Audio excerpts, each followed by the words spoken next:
আমার কাছে সার্বিক পরিস্থিতি খুব একটা ভালো মনে হচ্ছে না, কারণ আমরা দেখতে পাচ্ছি যে ডাকসু নির্বাচনের যে আদর্শ সময়সীমা সেটি ইতোমধ্যে পার হয়ে গেছে। কারণ 5 আগস্ট পরবর্তী যে গণতান্ত্রিক একটি ধারা শুরু হওয়ার কথা ছিল ঢাকা বিশ্ববিদ্যালয়ে, সেই ধারাটি কিন্তু শুরু হয়নি। আপনি নিজেও সাংবাদিক এবং আপনি ঢাকা বিশ্ববিদ্যালয়ের একজন শিক্ষার্থী, আপনি জানেন যে এই ঢাকা বিশ্ববিদ্যালয়ের শান্তি শৃঙ্খলা যেন বজায় থাকে, এজন্য প্রত্যেকটি হলের শিক্ষার্থীরা স্ব উদ্যোগী হয়ে তারা অনলাইন ভোটিংয়ের মাধ্যমে কিন্তু প্রত্যেকটি হলে তারা প্রতিনিধি নির্বাচন করেছিল। এটি করেছিল শুধু ঢাকা বিশ্ববিদ্যালয়ের যেন শান্তি শৃঙ্খলা পরিপূর্ণভাবে বজায় থাকে, কিন্তু সেটি ছিল আনঅথরাইজড। কিন্তু আমরা চাই অথরাইজড একটি প্রতিনিধি প্রতিনিধি দল শিক্ষার্থীদের হয়ে প্রতিনিধিত্ব করুক।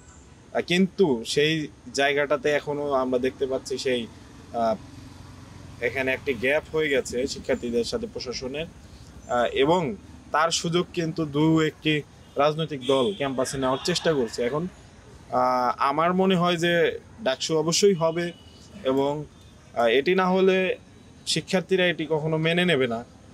এবং 5 আগস্টের গণ অভ্যুত্থান পরবর্তী যে বাংলাদেশ, এই গণ অভ্যুত্থানের নেতৃত্ব যেহেতু ছাত্ররা দিয়েছে, ছাত্রদের সুষ্ঠু ক্যাম্পাস, নিরাপদ ক্যাম্পাস উপহার দেওয়াটা এই জুলাই বিপ্লবের একটি অঙ্গীকার।